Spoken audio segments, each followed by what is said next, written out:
Friends, diabetic পেশেন্টদের খেতে নেই খাবারের তালিকা এতটা লম্বা হয়, সেই তালিকার নিচে ডায়াবেটিক পেশেন্টদের খেতে আছে খাবারের তালিকা কিন্তু চাপা পড়ে যায়।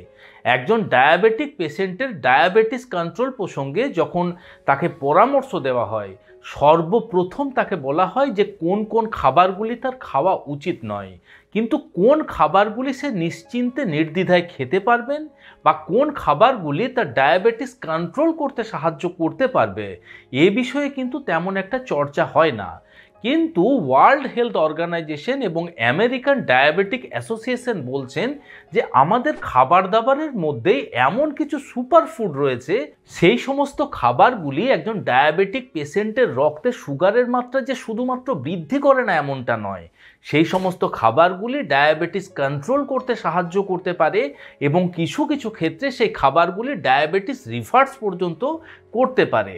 আজকের ভিডিওতে আপনাদের সাথে আলোচনা করব ওয়ার্ল্ড হেলথ অর্গানাইজেশন বা বিশ্ব স্বাস্থ্য সংস্থার মতে এবং আমেরিকান ডায়াবেটিক অ্যাসোসিয়েশনের মতে কোন খাবারগুলি ডায়াবেটিক পেশেন্টদের জন্য সুপারফুড হতে পারে এবং সেই খাবারগুলি যদি একজন ডায়াবেটিক পেশেন্ট তাদের ডেইলি লাইফে ইনক্লুড করতে পারেন, তাদের ডায়াবেটিস কন্ট্রোল হতে পারে।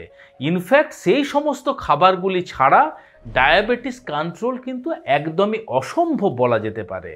তো চলুন ভিডিওটি শেষ পর্যন্ত খুব মনোযোগ সহকারে দেখুন এবং সেই 5টি সুপারফুড সম্পর্কে খুঁটিনাটি জেনে নেন। যে সমস্ত মানুষদের রক্তে সুগারের মাত্রা বেড়ে রয়েছে, যে সমস্ত মানুষদের ডায়াবেটিসের ট্রিটমেন্ট চলছে, তাদের আমরা সব সময়তে বলে থাকি যে সবুজ পাতাযুক্ত সবজি তাদের খাদ্য তালিকায় যেন অবশ্যই যুক্ত করে। সবুজ পাতাযুক্ত সবজি বলতে সমস্ত প্রকারের শাক অবশ্যই আপনাদের ডেইলি লাইফে ইনক্লুড করুন। প্রতিদিন লাঞ্চে অন্তত যেন শাকের একটা পদ থাকে, এই বিষয়টা কিন্তু আপনাদের মেক শিওর করতে হবে। শাক বলতে সেটা আপনার পালং শাক হতে পারে, সজনে শাক হতে পারে, পনকা শাক হতে পারে, মূলা শাক হতে পারে, যে কোনো প্রকারের শাক আপনার খাদ্য তালিকায় আপনাকে কিন্তু যুক্ত করতে হবে। দেখুন, শাক মানেই কিন্তু তার মধ্যে থাকে প্রচুর পরিমাণে ফাইবার, আর যে সমস্ত খাবারের মধ্যে ফাইবারের মাত্রা বেশি থাকে সেই খাবারগুলি আমাদের শরীরে কার্বোহাইড্রেটের অ্যাবজর্পশনকে কম করে এবং রক্তে সুগারের মাত্রা বৃদ্ধি হতে দেয় না। শুধু তাই নয়, এই সমস্ত সবুজ শাকপাতার মধ্যে রয়েছে এমন কিছু এসেনশিয়াল ভিটামিনস, যে ভিটামিনসগুলি ডায়াবেটিস কন্ট্রোলের জন্য অত্যন্ত গুরুত্বপূর্ণ। সেই সমস্ত ভিটামিনসের মধ্যে সর্বপ্রথম হলো ভিটামিন বি। ভিটামিন বি বলতে আপনার vitamin B one, vitamin বি3, vitamin বি6, vitamin বি9 এবং ভিটামিন বি12, এই সমস্ত প্রকার বি ভিটামিন আপনারা শাক পাতার মধ্যে থেকে পেতে পারেন। এই সমস্ত শাক পাতার মধ্যে থেকে পেতে পারেন প্রচুর পরিমাণে ভিটামিন এ, যে ভিটামিন এ ডায়াবেটিক রেটিনোপ্যাথি বা ডায়াবেটিক পেশেন্টদের আপনার চোখের যে সমস্যা হয় সেই সমস্যার থেকে আপনাকে দূরে রাখতে পারে, একজন ডায়াবেটিক পেশেন্টের ইমিউনিটি পাওয়ারকে বৃদ্ধি করতে সাহায্য করতে পারে। এছাড়া এই সমস্ত সবুজ শাক পাতার মধ্যে থাকে প্রচুর পরিমাণে ভিটামিন সি, যে ভিটামিন সি বা অ্যাসকর্বিক অ্যাসিড একজন মানুষের শরীরে অ্যান্টিঅক্সিডেন্টের মতন কাজ করে, যেটি আপনার ডায়াবেটিস কন্ট্রোলের সাথে সাথে আপনার প্যানক্রিয়াসের বিটা সেলগুলিকে অক্সিডেটিভ ড্যামেজের থেকে প্রোটেক্ট করে রাখে এবং ইনসুলিন সিক্রেশনে যাতে শরীরে কোনো দিক থেকে কোনো বাধার সৃষ্টি না হয় সেদিক থেকে সাহায্য করতে পারে। এছাড়া সবুজ শাক পাতা মানেই তার মধ্যে থাকে প্রচুর পরিমাণে হাই কোয়ালিটির বিভিন্ন ধরনের অ্যান্টিঅক্সিডেন্ট, যে সমস্ত অ্যান্টিঅক্সিডেন্টগুলি ডায়াবেটিক পেশেন্টদের মধ্যে diabetic neuropathy, diabetic nephropathy, diabetic retinopathy, এই সমস্ত প্রকার সাইড এফেক্টের থেকে বাঁচিয়ে রাখতে সাহায্য করতে পারে। সবুজ শাক পাতার সাথে সাথে যে সমস্ত নন স্টার্চি ভেজিটেবল রয়েছে, সেই সমস্ত নন স্টার্চি ভেজিটেবলও আপনাদের ডেইলি লাইফে ইনক্লুড করতে হবে। নন স্টার্চি ভেজিটেবল বলতে সমস্ত প্রকারের ক্রুসিফেরাস ভেজিটেবল। ক্রুসিফেরাস ভেজিটেবল বলতে আপনার ফুলকপি, বাঁধাকপি, ব্রকোলি, এই সমস্ত ধরনের সবজি আপনার ডেইলি লাইফে ইনক্লুড করুন। ভেন্ডি বেশি বেশি মাত্রায় আপনার খাদ্য তালিকায় যুক্ত করতে পারেন। তেঁতো করলা, বেগুন, মাশরুম, টমেটো, এই প্রত্যেকটি সবজি কিন্তু আপনার ডায়াবেটিস কন্ট্রোল করতে সাহায্য করতে পারে। তাই এই সমস্ত সবজিগুলি আপনার ডেইলি লাইফে ইনক্লুড করার চিন্তা ভাবনা করুন। পরবর্তী যে খাবারটির কথা বলবো সেটি হলো লেন্টিলস অ্যান্ড বিনস। লেন্টিলস বলতে আপনি মুগ ডাল খেতে পারেন, মুসুর ডাল খেতে পারেন, ছোলার ডাল খেতে পারেন, রহড়ের ডাল খেতে পারেন। সমস্ত প্রকার ডাল একজন ডায়াবেটিক পেশেন্ট কিন্তু নিশ্চিন্তে খেতে পারেন। এবং বিনস বলতে আপনি রাজমা খেতে পারেন, আপনি ছোলা খেতে পারেন, কাবুলি ছোলা খেতে পারেন, আপনি রোমা কলাই বা লুবিয়া খেতে পারেন। এই সমস্ত বিনস কিন্তু একজন ডায়াবেটিক পেশেন্টের জন্য উপকারী সাবিত হতে পারে। দেখুন, সমস্ত প্রকারের ডাল এবং সমস্ত প্রকারের বিনস একজন ডায়াবেটিক পেশেন্টদের আমরা বেশি বেশি মাত্রাতে খেতে বলি, তার কারণ এই সমস্ত ডাল এবং বিনস মানেই কিন্তু প্রচুর পরিমাণে হাই কোয়ালিটির প্রোটিন। আর প্রোটিন মানেই একজন ডায়াবেটিক পেশেন্টের শরীরে কার্বোহাইড্রেটের অ্যাবজর্পশনকে কম করে, তার ইনসুলিন রেজিস্ট্যান্সের সমস্যার সমাধান করতে সাহায্য করতে পারে। এবং এই প্রোটিন দীর্ঘ সময় ধরে ডায়াবেটিক পেশেন্টের পেটকে ভরিয়ে রাখে।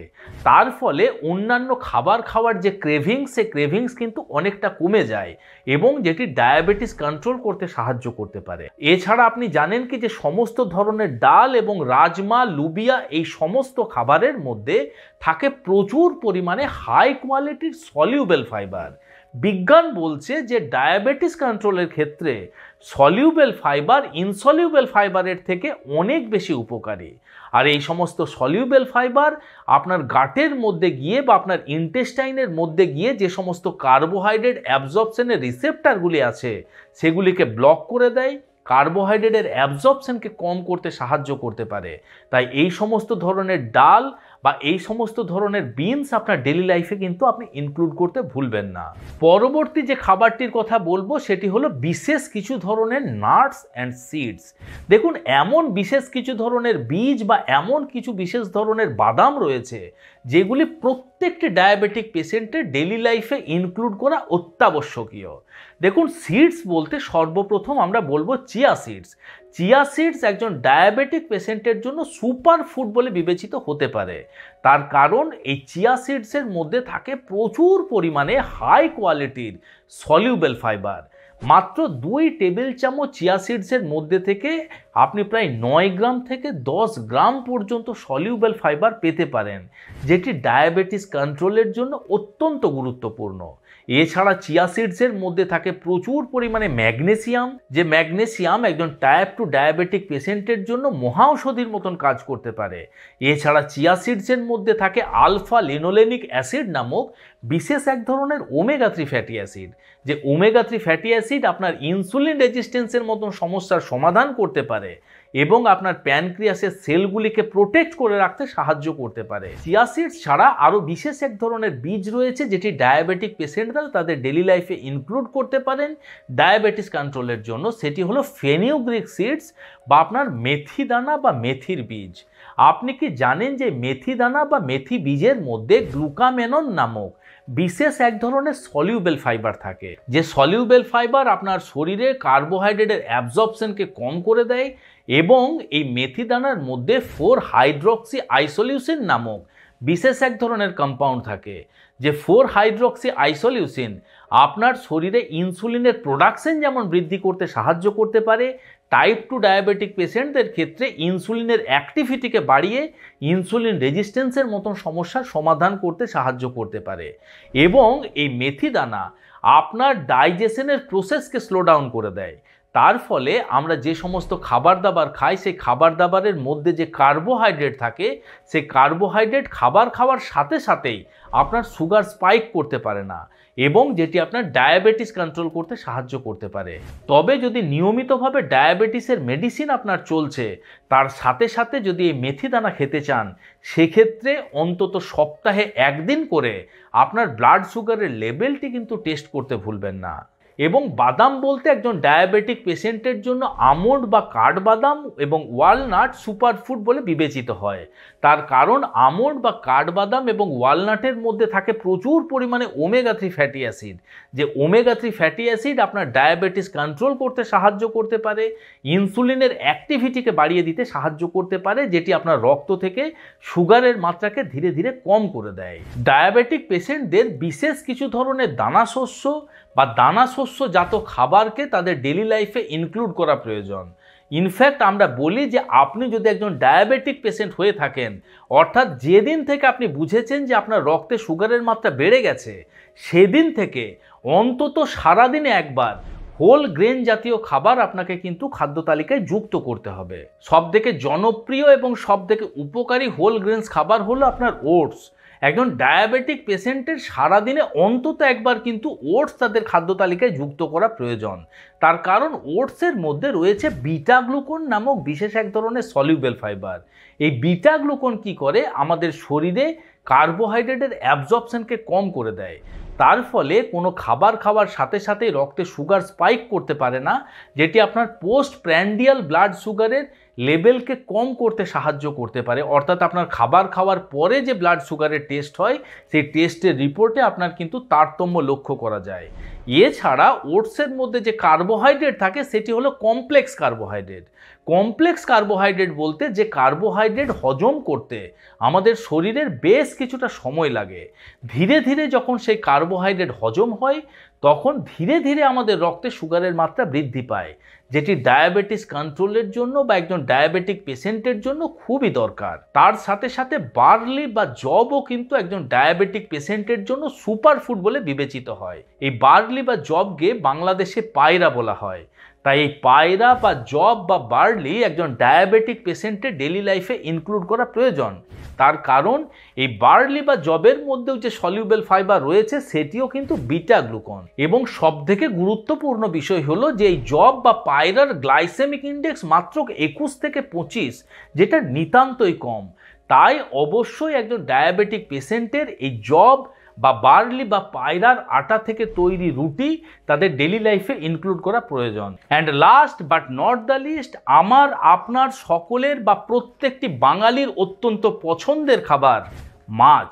তার কারণ মাছের মধ্যে ইকোসা পেন্টানোইক অ্যাসিড এবং ডোকোসা হেক্সানোইক অ্যাসিড নামক বিশেষ দুই ধরনের হাই কোয়ালিটির ওমেগা 3 ফ্যাটি অ্যাসিড থাকে, যে ওমেগা 3 ফ্যাটি অ্যাসিড একজন ডায়াবেটিক পেশেন্টের ইনসুলিনের অ্যাক্টিভিটি বাড়িয়ে দেয়, ইনসুলিন রেজিস্ট্যান্সের মতো সমস্যার সমাধান করতে পারে এবং বিভিন্ন দিক থেকে ডায়াবেটিস কন্ট্রোল করতে সাহায্য করতে পারে। মাছের মধ্যে থাকা প্রচুর পরিমাণে প্রোটিন আপনার ডায়াবেটিস কন্ট্রোলের সাথে সাথে ডায়াবেটিক পেশেন্টদের মধ্যে মাসেল মাস রিডিউসের যে সমস্যা, সেই সমস্যাকেও কিন্তু প্রোটেক্ট করে রাখতে সাহায্য করতে পারে। তার কারণ মাছের মধ্যে যে প্রোটিন রয়েছে, সেই প্রোটিনটি হলো কমপ্লিট প্রোটিন। এবং সবথেকে গুরুত্বপূর্ণ বিষয় হলো মাছের গ্লাইসেমিক ইন্ডেক্স হলো 0। তাই একজন ডায়াবেটিক পেশেন্ট নিশ্চিন্তে নির্দ্বিধায় তাদের ডেইলি লাইফে কিন্তু মাছকে যুক্ত করতে পারেন। তাই আপনি যদি একজন ডায়াবেটিক পেশেন্ট হয়ে থাকেন এবং যদি আপনার ডায়াবেটিস কন্ট্রোল জার্নিতে আপনি রয়েছেন, সেক্ষেত্রে আপনি সব সময় চেষ্টা করবেন যে এই 5 ধরনের সুপারফুড যতটা সম্ভব আপনার খাদ্য তালিকায় যুক্ত করা যায়। আশা করি আজকের এই ভিডিওটি আপনাদের ভালো লেগেছে এবং ইনফরমেটিভ লেগেছে।